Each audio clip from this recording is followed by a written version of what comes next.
Nabi Muhammad sallallahu alaihi wasallam. Tatkala itu Nabi sallallahu alaihi wasallam sedang sakit. Ya. Nabi sallallahu alaihi wasallam sedang sakit. Faqala, malaikat Jibril mengatakan, "Ya Muhammad, ishtakait?" Wahai Muhammad, ida sakit ini ke? Apakah engkau sedang sakit? Faqala na'am. Nabi sallallahu alaihi wasallam mengatakan, iya, saya sedang sakit. Faqala, maka Jibril mengatakan, Bismillahi arqika. Dengan nama Allah aku meruqyahmu. Bismillahi arqika. Dengan nama Allah aku meruqyahmu. Min kulli syai'in yu'dhika, dari segala sesuatu yang menyakitimu. Min syarri kulli nafsin aw 'ainin hasidin aw 'aini hasidin, aku meruqyahmu dengan nama Allah dari semua jiwa yang buruk dan pandangan mata yang hasad. Wallahu yashfika, tetapi Allah yang menyembuhkanmu. Bismillahi arqika, dengan nama Allah aku meruqyah. Apa yang dipakai oleh Jibril meruqyah Nabi alaihissalam? Nama Allah. Makanya Al-Imam Abul Abbas Al-Qurtubi tatkala menjelaskan hadis ini, jamaah sekalian, apa kata beliau? Fihi dalilun, dalam hadis ini terdapat dalil ala istihbabir ruqyah, tentang anjuran ruqyah bi asma'illahi subhanahu wa ta'ala, pakai nama-nama Allah. Jadi kurang tepat lamun tengena sekedar boleh. Ya. Sekedar boleh. Tetapi dianjurkan. Apa bedanya boleh sama dianjurkan?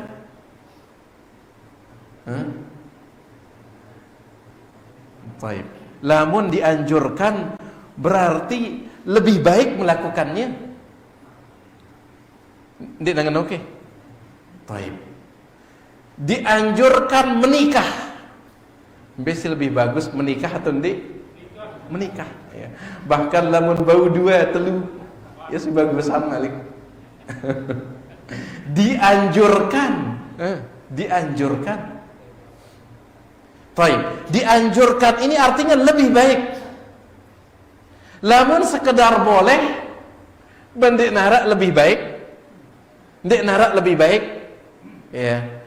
Boleh melakukan ini, pelungguh lakukan, dengan pelungguh tidak lakukan, ya pada boleh. Tetapi ketika dianjurkan berarti lebih baik. Oleh karena itu, Syekh Dr. Abdullah bin Shalih Al-Fauzan beliau mengatakan bahwa meruqyah dengan nama-nama Allah sekedar tidak mengapa, sekedar boleh, fihi nazar, ini perlu dikritik, kata beliau. Iya. Seperti itu ulama kita, saling kritik pakai ilmu. Ndik saling kritik sumpah senang aja, ndik. Kritik pakai ilmu. Makanya Syekhul Islam Ibnu Taimiyah beliau mengatakan, kenapa orang jahil tidak boleh melakukan bantahan? Ya. Yang boleh membantah itu adalah ulama dengan siara ilmu. Kenapa orang jahil tidak boleh melakukan bantahan? Karena kalau orang jahil yang tidak punya ilmu biasanya membantah pakai caci makian, kata. Ngumbe cara ente ngebantah ngadu dalil, tak tahu dalil. Bagaimana cara kita ngebantah pakai dalil kita nggak tahu dalilnya? Bagaimana cara membantah pakai ilmu kita tidak punya ilmunya? Oleh karena itu biasanya adalah caci makian. Kemudian Ibnu Taimiyah mengatakan, adapun membantah pakai caci makian, kanak kode pun bisa, kata beliau. Anak kecil pun bisa. Ya. Jadi kalau ingin mengkritik pakai ilmu. Ya. Baik. Nah ini dia. Boleh atau dianjurkan ruqyah pakai nama Allah? Dianjurkan. Baik. Selanjutnya, wattadawi bil hijamati wal fasdi wal kayyi wa syurbil adwiyati jaizun. Beliau mengatakan wattadawi, berobat, bil hijamati, pakai bekam, berobat pakai bekam, wal fasdi, pakai pasdu. Ya, pasdu ini lamun bekam selaput dan naunya deh bekam. Ya, yang pakai jarum itu tusuk-tusuk kemudian sedot. Kalau pasdu ini yaitu dengan melukai urat besar. Pasdu ini dilukai urat besarnya, kemudian bareh temang selang si kode, nanti darahnya itu mancur dia. Lagu keruan saudara si sugul ndek ke selaput darah mati itu lho. Ya, itu pasdu, pasdu. Jadi berobat pakai bekam, pakai pasdu, wal kayyi, pakai besi panas, wa syurbil adwiyati, dan minum bermacam-macam obat, jaizun, itu boleh kata beliau. Baik. Di sini ada beberapa pembahasan. Si pertama, berobat pakai bekam. Berobat pakai bekam. Bekam ini jamaah sekalian merupakan obat langit. Bekam ini titipan dari para malaikat untuk umat Nabi Muhammad sallallahu alaihi wasallam tatkala Nabi sallallahu alaihi wasallam akan turun dari Isra Mi'raj. Dalam hadis yang diriwayatkan oleh Ibnu Majah, begitu pula Al-Imam At-Tirmidzi, dan hadis ini disahihkan oleh Syalbani rahimahullah.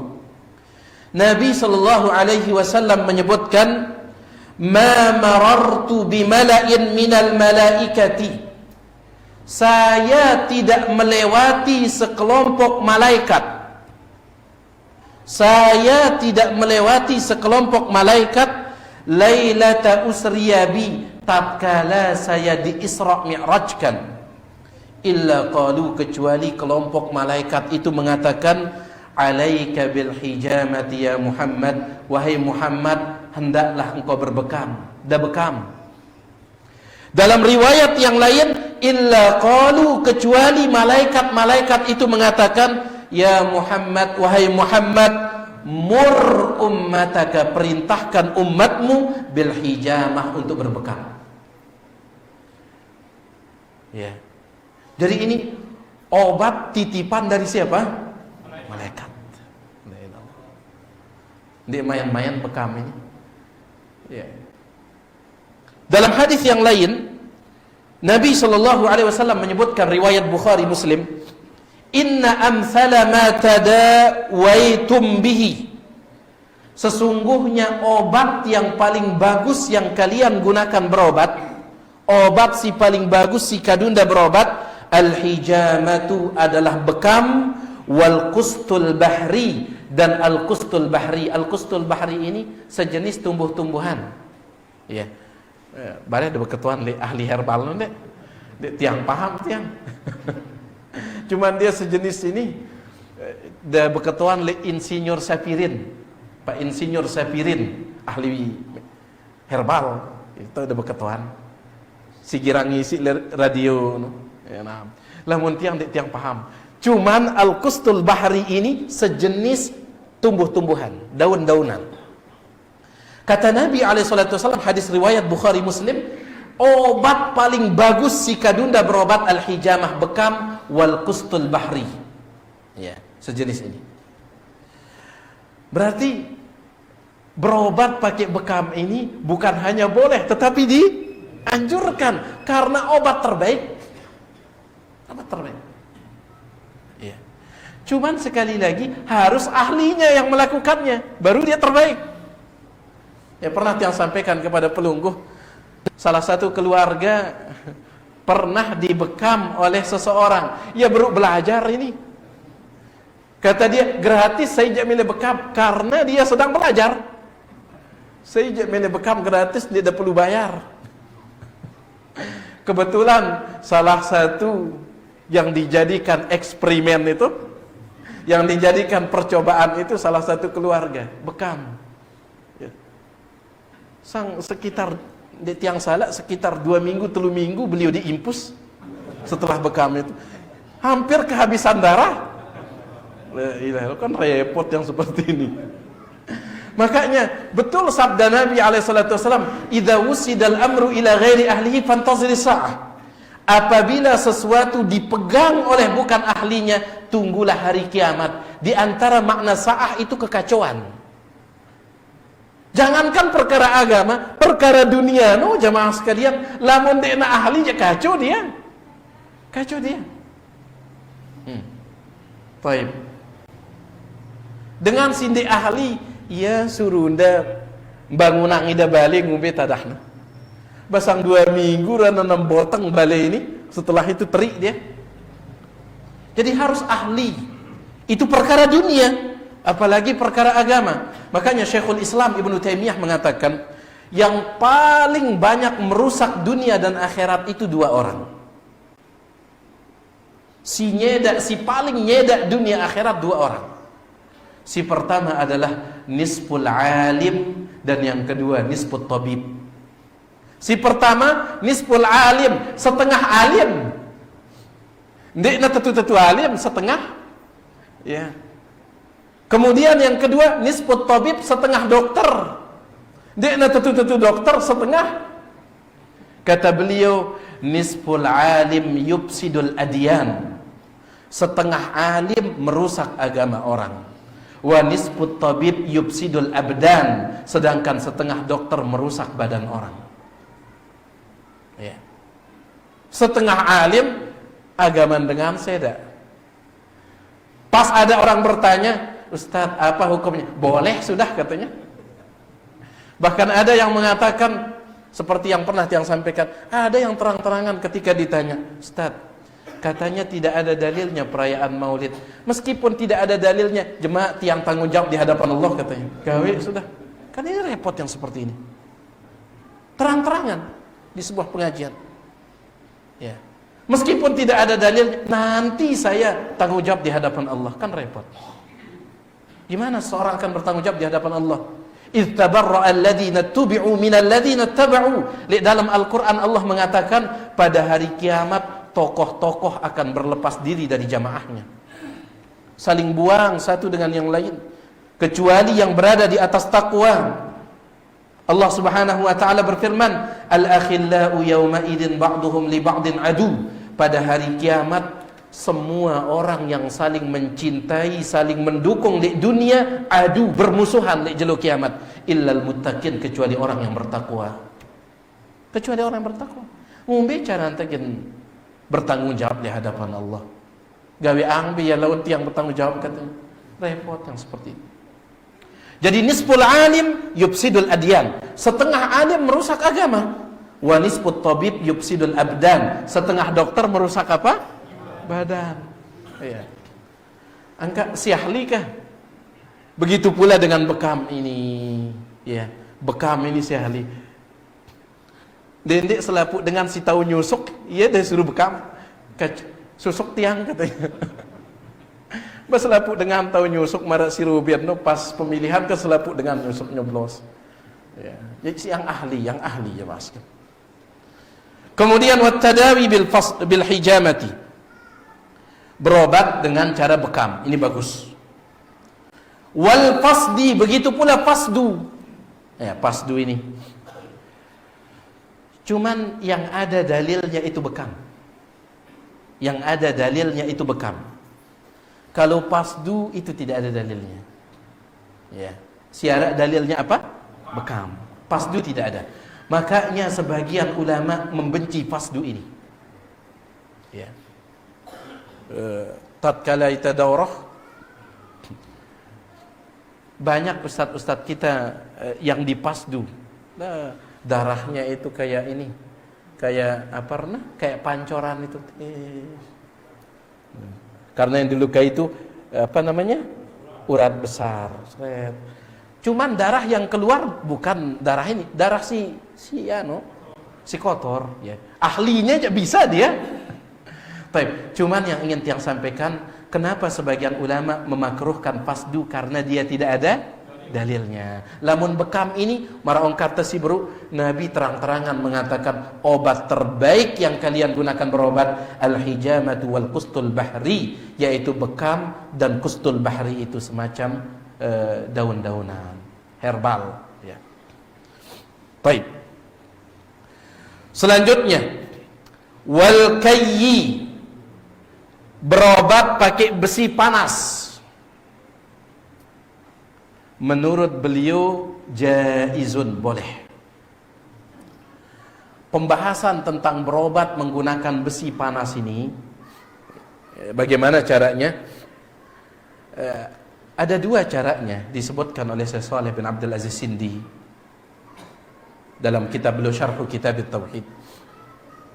Terkadang caranya itu, kalau ada orang luka misalkan, ya bakat, terus ya apa namanya, membusuk, infeksi bakat ini, sudah pakai obat ini obat itu tidak mempan, maka dibakarkan besi sampai merah kemudian diletakkan di sana.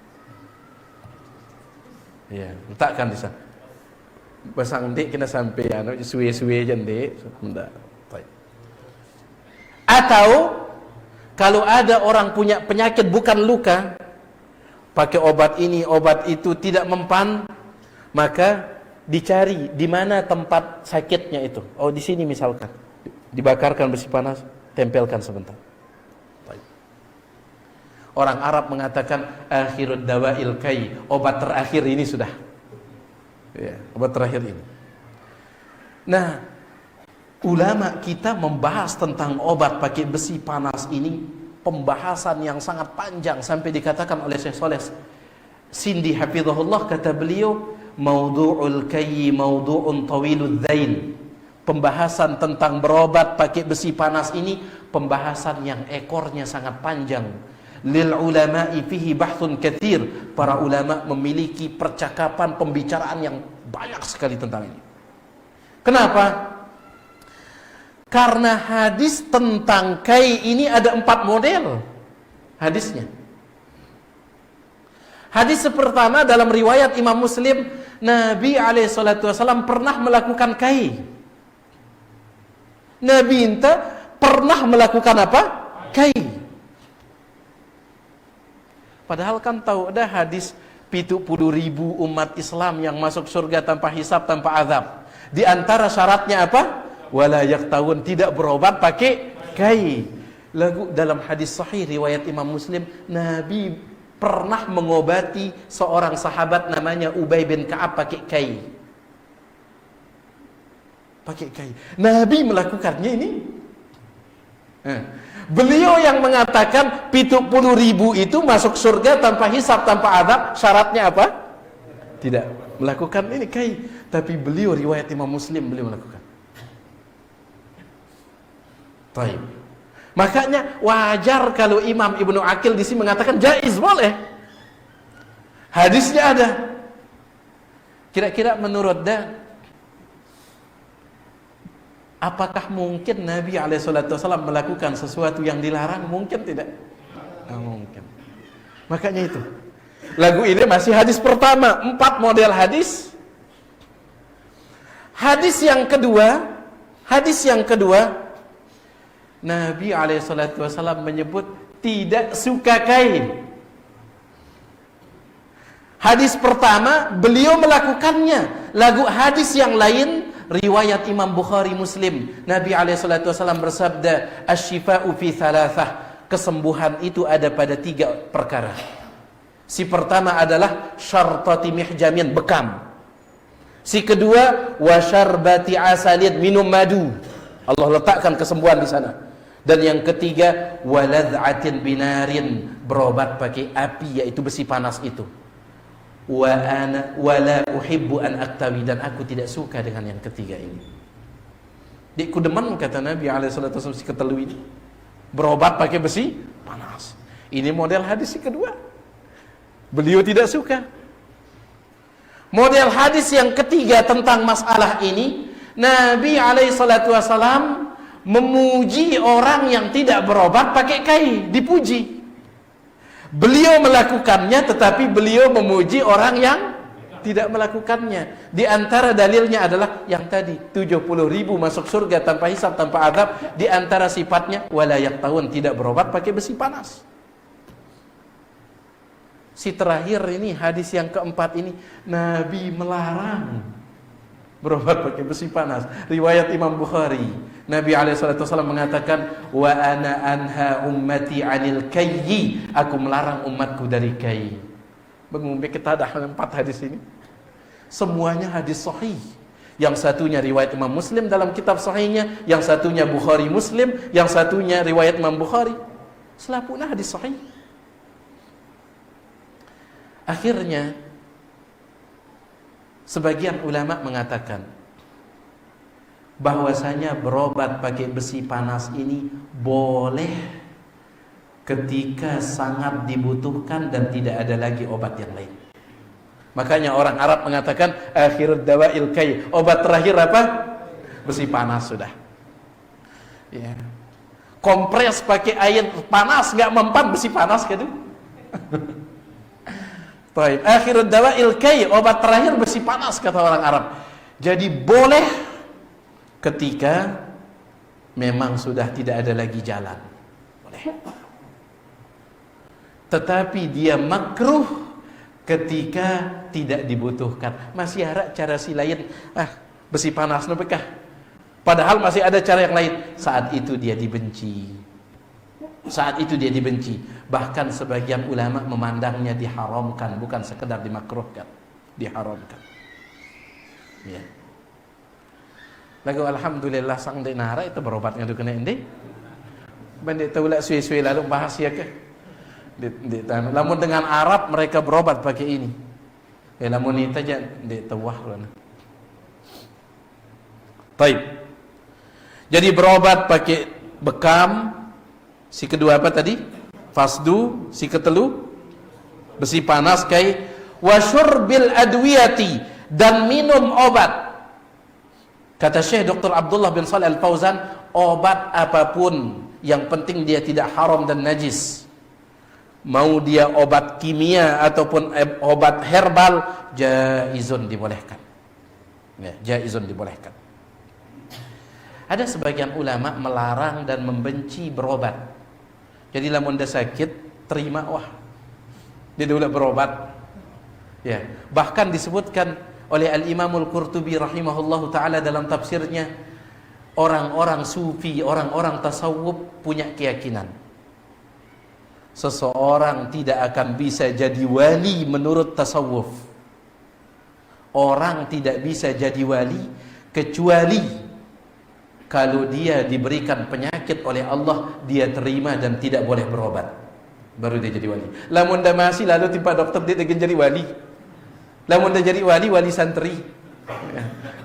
Ini menurut ini disebutkan oleh Imam Al-Qurtubi dalam tafsirnya. Ya. Dan beliau bantah pendapat itu. Beliau mengatakan ini merupakan, beliau bawakan ayat tentang bahwasanya nahl, yaitu lebah yang menghasilkan madu. Allah katakan fihi shifaa'un linnas. Lebah itu membawa syifa, obat bagi manusia. Kata beliau, ini dalil tentang bolehnya berobat dengan cara minum obat, dan bantahan kepada as-sufiyah, orang-orang tasawuf yang mengatakan seseorang tidak akan pernah bisa jadi wali kecuali kalau dia sakit dia tidak berobat. Ya, ngumbi sakit dia akan berobat, baru dia jadi wali. Baik. Jadi ini dia, semuanya ini boleh berobat pakai bekam, pasdu, kai, besi panas. Tapi besi panas tadi ada perinciannya. Kapan dia boleh? Tidak ada jalan lain. Tidak ada jalan lain. Lagu lamun selama masih ada jalan lain sebaiknya dihindarkan. Wasyurbil adwiyah, dan minum obat-obat, semuanya itu jaiz dibolehkan. Masih berkaitan dengan masalah berobat. Wala yajuzut tadawi bimuharramin wala najisin, dan tidak boleh berobat bimuharramin pakai sesuatu yang haram. Dia kanggo berobat ngadu sesuatu yang haram. Wala najisin, dan sesuatu yang najis. Yang haram contohnya khamar misalkan. Nabi sallallahu alaihi wasallam menyebutkan di dalam sebuah hadis yang diriwayatkan oleh Al-Imam At-Tabarani dalam kitabnya Al-Mu'jamul Kabir, dan hadis ini disahihkan oleh Syalbani. Ada seorang perempuan di zaman Nabi alaihi salatu wasallam. Perempuan ini dia sakit. Maka ibunya membuatkan dia nabidh. Nabidh itu jamaah sekalian korma direndam. Ya, nabidh itu korma direndam. Kalau dia lama direndam bisa jadi khamar dia. Ya. Bisa dia jadi khamar. Artinya bisa dia memusingkan. Lamun ita kan poteng deh. Poteng. Lamun suwe lalu ya jadi beremnya. Model seperti itu. Nah, perempuan ini mau dibuatkan obat dari itu. Yang nabidh yang akan memabukkan itu. Maka Nabi SAW mengatakan enggak boleh. Kemudian beliau bersabda, "Innallaha khalaqad da'a wad dawa." Sesungguhnya Allah dialah yang menciptakan penyakit dan obat. Fatadawau, maka silahkan kalian berobat. Wala tadawau biharam, tetapi jangan berobat pakai yang haram. Jangan berobat pakai yang haram. Abdullah bin Mas'ud juga mengatakan, "Innallaha lam yaj'al shifaakum." Sesungguhnya Allah tidak menjadikan kesembuhan kalian fima harrama alaikum, pada apa yang Allah haramkan atas kalian. Itu kan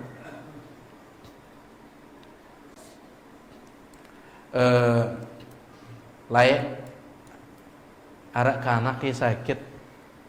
Pernah yang sampaikan juga ini. Kanak ini qadarullah ya bega telana, ya bega nakalnya. Ketika orang sedang begawi, ya biasa kan begawi itu panci besar itu ya, rangseng bahasan tiang itu. Nah, orang sedang masak air, kanak ini ya nakal. Akhirnya dia mainkan itu jatuh, kesiram tubuhnya. Ya, siram tubuhnya. Akhirnya dia nggak bisa tidur pakai tikar. Lamun tinduk ngadu tikar, pas bangun itu nempel kulitnya nih. Jadi dia tidurnya itu pakai daun pisang. Lagu kanak ini apa kata dia? Pas dikasih obat apa kata dia? Mi katanya. Jangan kasih saya obat ini, obat itu. Beliang tiang rokok katanya. Sehat tiang. Beliang tiang rokok. Iya wah jadi obat tiang. Kanggo kini. Undi kanggo. Berobat pakai yang haram. Itu kata dia. Si angkun nakal kanaknya. Dia mengatakan, nggak usah belikan saya obat ini, obat itu nggak usah. Cukup dah beliang tiang rokok, sehat tiang katanya. Itu sudah obat saya katanya. Nah ini nggak bisa. Yang haram tidak bisa dijadikan sebagai obat. Taib. Bahkan Ibnu Taimiyah di dalam kitab beliau Majmu' Fatawa, ketika ditanya tentang hukum berobat pakai khamr, pakai berem, minuman keras, kata beliau, at-tadawi bil khamri haram. Berobat pakai khamr itu haram. Lalu beliau bawakan dalil. Wa ala dzalika jamaahiru ahli ilmi, dan ini dia pendapat kebanyakan ulama. Baik. Kemudian beliau menjelaskan bahkan bagi orang dalam kondisi darurat pun tidak boleh berobat pakai khamr.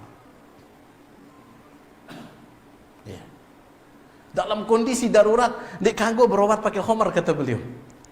Lalu beliau ditanya, bukankah kalau ada orang dalam kondisi darurat, misalkan dia kelaparan, ya. Kemudian dia jalan padang pasir, dia narak bekal, hampir mati.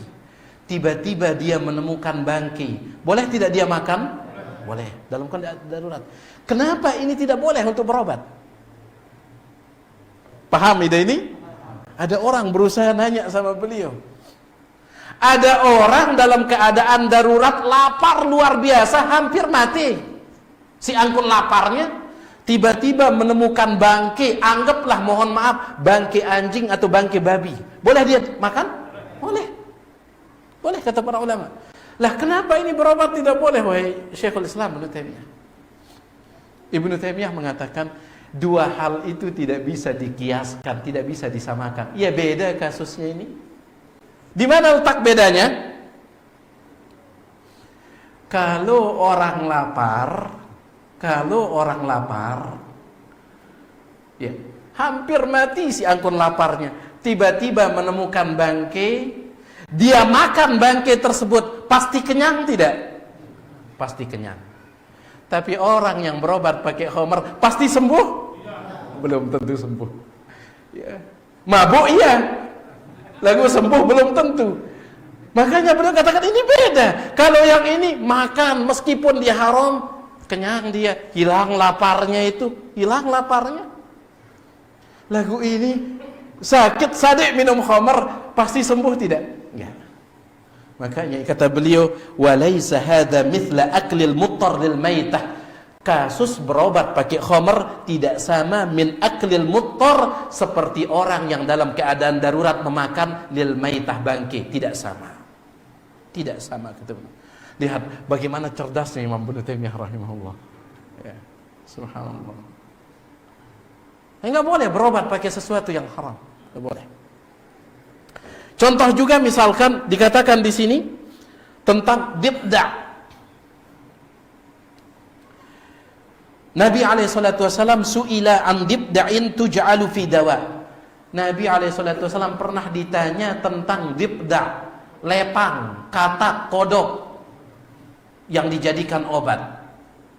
Fanaha an qatliha, maka Nabi melarang membunuhnya.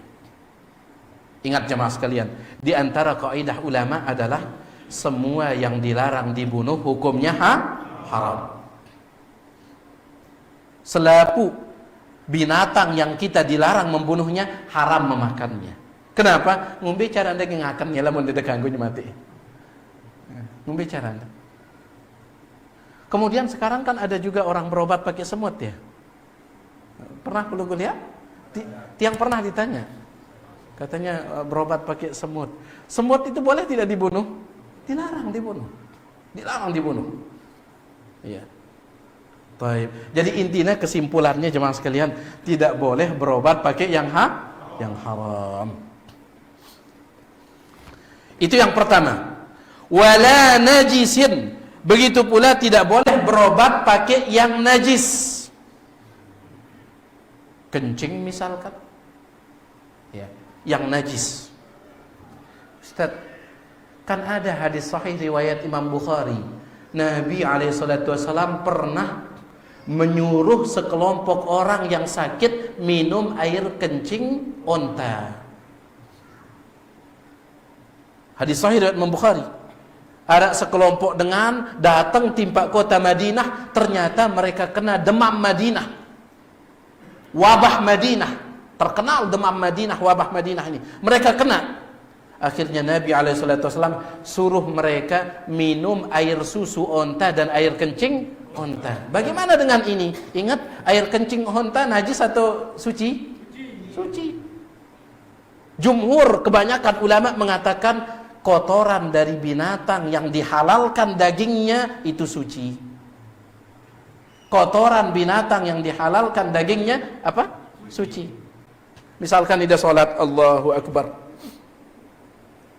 dia sholat, tiba-tiba ada ayam di atas, dia buang kotoran, nempel di pakaian, najis atau tidak? Tidak. Kenapa? Ayam halal dimakan. Ini kita bicara berobat pakai yang najis. Contohnya kencing manusia misalkan. Ya. Berobat ngadu kencing manusia. Ya. Atau yang lainnya. Begitu pula dengan syahmul khinzir, minyak, mohon maaf, minyak babi misalkan. Ya.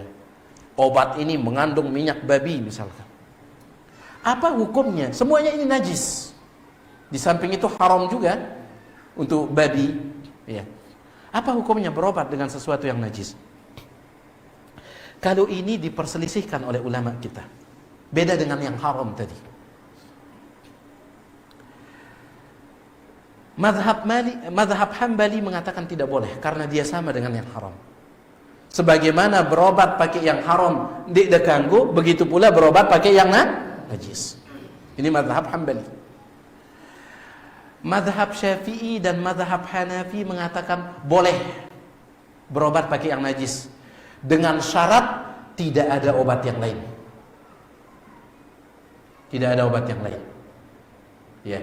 Yang pernah ditanya tentang masalah ini, Ustaz, boleh tidak berobat pakai sesuatu yang ada unsur minyak babi di dalamnya? Dan kata dokter hanya itu obatnya. Menurut mazhab Syafi'i dan Hanafi boleh. Menurut mazhab Maliki diperincikan. Kalau penyakitnya itu penyakit luar, maka boleh. Kalau penyakitnya itu penyakit harus diminum, maka tidak boleh. Ya. Dan itu yang dikuatkan oleh Syekhul Islam Ibnu Taimiyah di dalam Majmu' Fatawa. Lamun penyakitnya itu penyakit luar, misalkan ya koreng, dan ternyata obatnya itu harus dicuci pakai kencing tetangga misalkan. Tiang tahu, nggak kebayang ini ya. Tetapi disebutkan oleh Imam Ibnu Rusdin Al-Jadd. Imam Ibnu Rusdin, ulama mazhab Maliki, beliau mengatakan kalau ada orang punya penyakit koreng atau luka, kemudian dia harus ini pakai baul, pakai kencing, maka boleh bagi dia untuk membasuhnya pakai kencing. Boleh. Tetapi dengan syarat nanti setelah beberapa jam dibersihkan lagi, karena dia akan sholat. Tetapi kalau diminum jadi obat dalam, nggak boleh. Ini kata beliau. Ya. Ibnu Taimiyah beliau menguatkan pendapat yang ketiga ini. Ustaz, kan ya najis, kata Ibnu Taimiyah, sama seperti orang yang istinja. Tatkala istinja itu kan dia nyentuh najis, tapi nanti dia bersihkan tangannya. Begitu pula dengan ini, siram di bagian itu. Lalu dia tiang tahu kencing siapa yang bisa jadi ini. Ya, wallahu alam ya. Wallahu alam. Ya.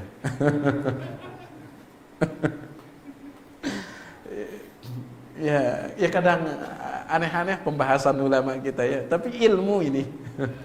Ilmu ya. Aneh-aneh pembahasan ulama kita. Baik.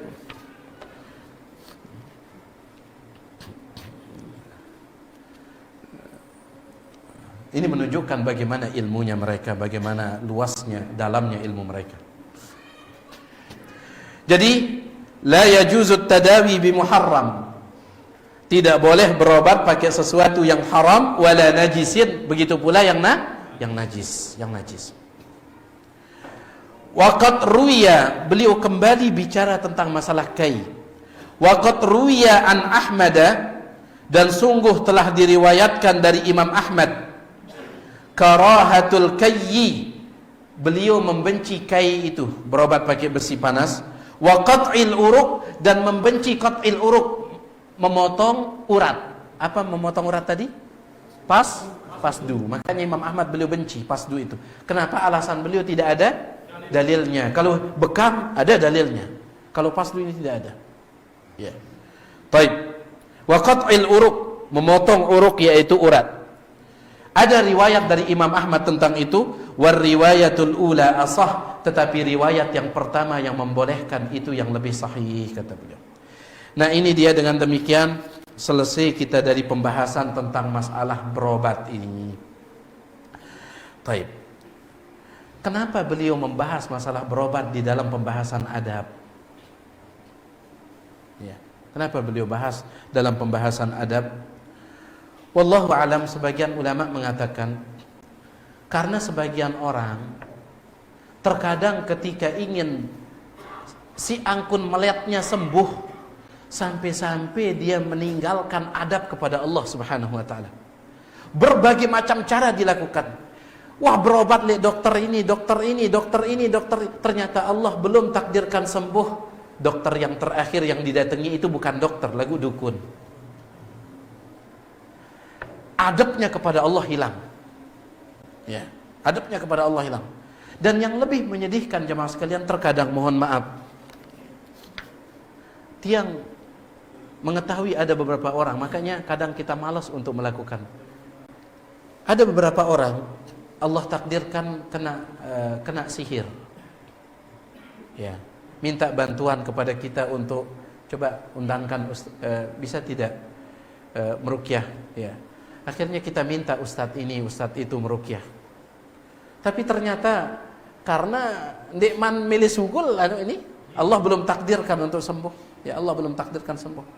Setelah berbulan-bulan kita minta ini, akhirnya ujung-ujungnya lari ke dukun untuk melawan sihir pakai sihir. Ya, akhirnya itu yang dilakukan, lawan sihir pakai sihir, yang disebut oleh Syekh Muhammad bin Abdul Wahhab dalam kitab Tauhid tentang An-Nushrah. Ketika Nabi ditanya tentang nushrah, beliau mengatakan hiya min amali syaitan. Nusrah itu adalah pekerjaannya syaitan, perbuatan syaitan. Dikatakan oleh beliau yang dimaksud dengan nusrah adalah halus sihri bisihri, mengobati sihir pakai sihir. Akhirnya itu yang membuat kita kadang berat untuk meruqyah orang, ya. Karena ujung-ujungnya tidak sabar sebagian orang. Allah berikan penyakit, tidak sabar, kemudian becatan di tengah sihir, katanya sihir lawan sihir sudah saja kuatannya menang wah katanya. Ini repot yang seperti ini. Makanya itu dia kenapa beliau di sini membahas tentang masalah ini di dalam pembahasan adab menurut sebagian ulama kita yang mensyarah kitab beliau ini, ya. Wallahu taala a'la wa alam. Ini dia apa yang bisa tiang sampaikan, tiang yang maaf atas segala kekurangan. Mudah-mudahan yang sedikit ini ada manfaatnya. Kalau ada yang ingin diperjelas, yang persilahkan selesai adzan kalau ada.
Ada yang ingin perlu ditanyakan? Silakan.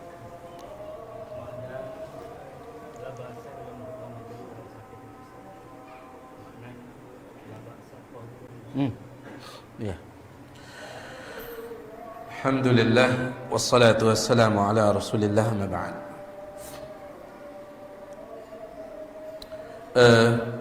Beliau menanyakan tentang makna la ba'sa tahurun insyaallah tatkala jango dengan sakit itu. La ba'sa itu secara bahasa artinya tidak mengapa, dia ngombe-ngombe. Apa maksudnya di sini? Iya, dia menghibur orang tersebut. Jadi penyakit Anda ini insyaallah tidak apa-apa. Insyaallah tidak apa-apa. Ini insyaallah sebagai pembersih dari dosa. Itu maknanya, tidak apa-apa. Ya, jadi jangan dianggap ini sebagai hukuman, ini sebagai ini. Orang harus husnuzon, harus bagus sangkaan tadi Allah Subhanahu wa taala tatkala sakit.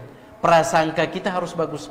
Dia tidak merasa tatkala sakit misalkan, lah ini Allah menghukum saya ini. Allah la ba'sa, maka diingatkan la ba'sa tahurun insyaallah. Dia ngombe-ngombe. Ini sebagai pembersih dari dosa insyaallah. Ya. Wallahu taala a'lam. Silakan.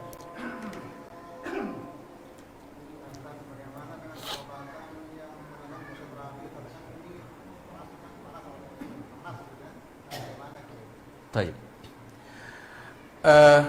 Yang dibahas oleh para ulama kita itu adalah al-kayyu. Al-kayyu itu besi yang dipanaskan dengan api. Besi yang dipanaskan dengan api. Ya. Maka kita wallahu alam kita berjalan sesuai dengan apa yang disebutkan oleh dalil. Dalil nyebut yang dipanaskan pakai api. Ya. Kalau alat-alat yang lain misalkan yang tidak paham tentang ilmu medis, tidak pakai apa namanya? Itu pakai laser. Oh. Kalau itu wallahu alam saya tidak paham yang itu. Cuman yang dibahas oleh para ulama itu tentang al-kay, yaitu besi yang dipanaskan pakai api. Kalau selain itu wallahu alam. Cuman nanti antum tanyakan sama ustaz kita yang lain. Wallahu alam. Baik. Sila. Nggih. Sama niki bagaimana berbekam pakai lintah niki? Yang kedua, bagaimana dengan orang yang bikin menembak itu umpan guna niki pakai mancing?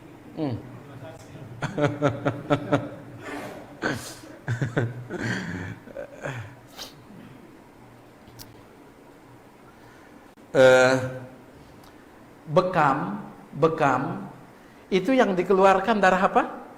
Darah kotor. Stop itu darah kotor. Pertanyaan tiang, lintah itu bisa dia bedakan mana darah kotor, mana darah bagus? Secara pengalaman bisa. Apa ya? Oh gitu. Darah kotor yang ditarik? Oh, baik. Harus butuh pembuktian yang lain. Ya. Ini bahaya ini soalnya. Ya. Wallahu alamnya. Paling selamat pelungguh jalankan bekam yang biasa. Namun di zaman Nabi SAW pakai korn, pakai tanduk. Makanya Nabi SAW mengatakan abtara al-hajim wal mahjum. Bahwasanya tukang bekamnya dan yang dibekam sama-sama puasanya batal. Ini pendapat sebagian ulama. Ya, pendapat sebagian ulama bahwasanya bekam siang Ramadan atau tatkala puasa itu membatalkan puasa. Ada khilaf tentang ini. Kenapa Nabi mengatakan tukang bekamnya juga ikut batal puasanya? Karena dia nyedot pakai apa? Tanduk. Dikhawatirkan masuk itu. Nyedot pakai tanduk. Di zaman Nabi pakai itu, tanduk, pakai sedotan. Ya. Sekarang sudah canggih, dia pakai apa? Alatnya itu. Tapi mau pakai sedotan tanduk atau alat itu yang keluar darah apa? Kotor. Lamun lintah ini debuk tiang malik. Coba dah bau lintahnya terus dah pasang lihat selapu awaknya. Ya. Kira-kira darah apa sih si sugol ini? Atau jangan-jangan diimpus lagi kita? Wallahu alam ya. Kalau lintah wallahu alam. Saya tidak ini.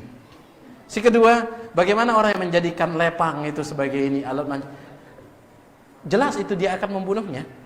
Dan kita dilarang untuk membunuh dibda' ini. Kita dilarang untuk membunuh dibda' ini. Gunakan yang lain, ya, gunakan yang lain. Wallahu taala a'la wa a'lam. Nggih. Lintah ini? Nggih, apa ini?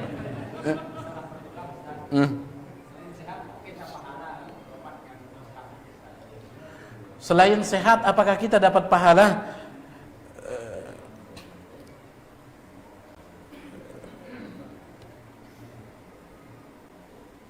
Wallahu alam, saya tidak tahu. Saya tidak tahu. Ya. Memang dia obat yang dianjurkan, ya. Tapi apakah anjurannya itu sampai sunnah ataukah bagaimana? Kalau dia sampai sunnah, ya jelas dapat pahala. Wallahu alam. Antum tanya sama ustaz yang lain nih. Di sini ada pertanyaan dari salah satu jamaah kita. Ada orang yang sakit sudah sekian lama dan tidak sabaran dalam menghadapi penyakit, dan akhirnya dia mencoba apa yang temannya katakan untuk berobat dengan khamr, minuman keras, dan alhasil dia pun sembuh. Ya memang melihat minum khamr ini. Dan setelah kesembuhannya tersebut, saat ini rajin ke masjid dibanding sebelumnya. Jamaah sekalian, hasil bukan menjadi dalil. Tiang tekankan, hasil bukan menjadi dalil. Dulu sering tiang dikasih tahu sama orang-orang tua kita dulu. Dia mengatakan, kenapa tidak boleh minta di kuburan, kata dia. Kenapa? Saya, kata dia, kalau saya sakit, pas kecil itu, sering saya dibawa ke kuburan, lamun bahasan tiang lek timu, dipok-pok. Pakai apa? Ditemer.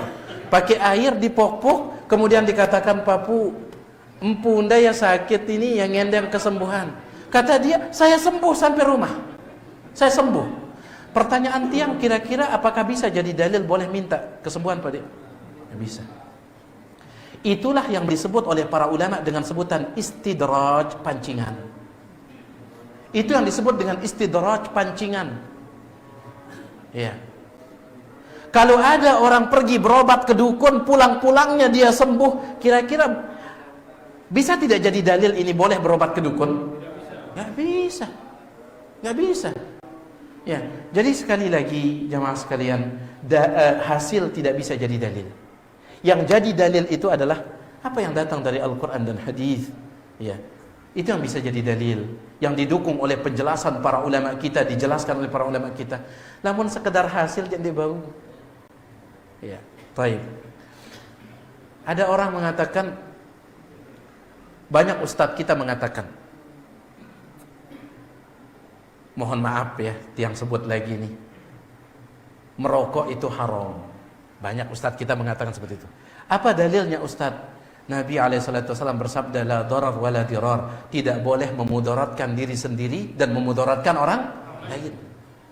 Kemudian bungkus rokok itu dikatakan rokok membunuhmu. Allah berfirman, wala taqtulu anfusakum, jangan bunuh diri kalian. Sebagian orang yang merokok mengatakan, tiang wah 10 tahun tiang ngerokok, di tiang sakit-sakit katanya. Bisa tidak jadi dalil itu bolehnya rokok? Nggak bisa. Ya, nggak bisa. Kalau melarang kita punya dalil, la darar wala dirar. Tidak boleh memudaratkan diri sendiri, dan sudah banyak buktinya.